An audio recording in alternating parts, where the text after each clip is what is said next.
the issue is this, that consciousness, if you define it as, to follow Thomas Nagel here, the fact that it's like something to be what you are, the fact that a brain of sufficient complexity or a creature at a certain point in evolutionary terms has a subjective, qualitative perspective on the world. The lights go on. This formulation, I mean, there have been many variants of it, but famously, the philosopher Thomas Nagel wrote a paper, a very influential paper in the early 70s, titled, "What is it like to be a bat?" And he said, we may never know. A bat experience could be totally unlike our own. But if it is like something to be a bat, if you switch places with a bat, that wouldn't be synonymous with just the canceling of experience, but you would be laid bare to a different domain of experience.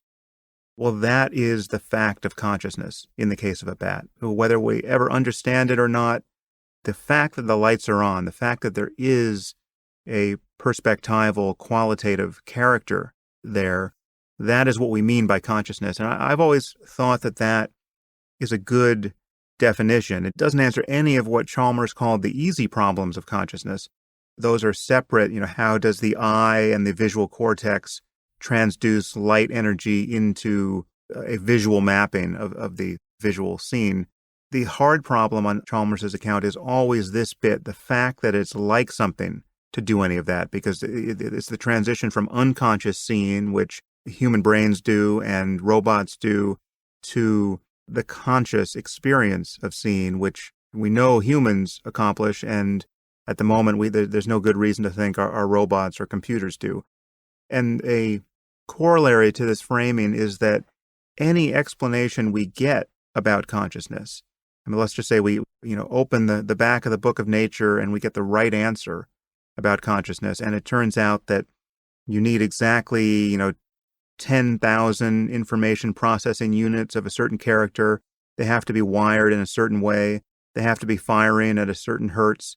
And just lo and behold, that is what gives you consciousness. And if you change any of those parameters, well, then the lights go out. Let's say we knew that to be true. It still wouldn't explain the emergence of consciousness in a way that is intuitively graspable. It still would seem like a miracle. And that's not the way most, or really any satisfying scientific explanation works out. When I give you an explanation for any higher level property, the fluidity of water or the brittleness of glass in terms of its micro constituents, well, then that explanation actually does run through and conserves your intuitions about how things function at a lower level so as to appear as they do on a higher level. And so it is, I would argue, even with the example you just gave of life. So you said that 100 years ago, or even less, 70 years ago, perhaps, let me get my dates right, it's more like 80 years ago, people felt that we would never have a satisfactory explanation of what life is, or how life, the energy of life, relates to physical structure, and how heredity could be a mere mechanism, and how the healing of disease or from wounds could be just a matter of chemistry. But of course, with the advent of molecular biology and other insights, we figured all of that out without remainder, and therefore vitalism, or a notion that there has to be any kind of life spirit in matter, that has gone out the window.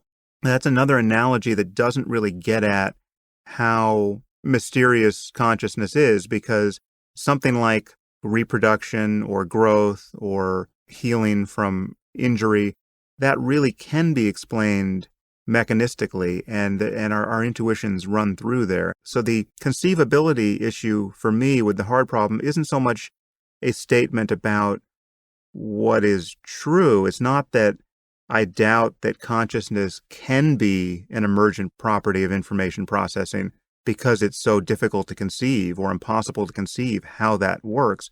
But it is just a statement about the seeming limits of explanation. It sounds to me that whatever you put in the space provided will still sound like the restatement of a miracle, which is really analogous to how, to take an analogy to cosmology, the idea that everything, including the laws of nature, emerged out of nothing.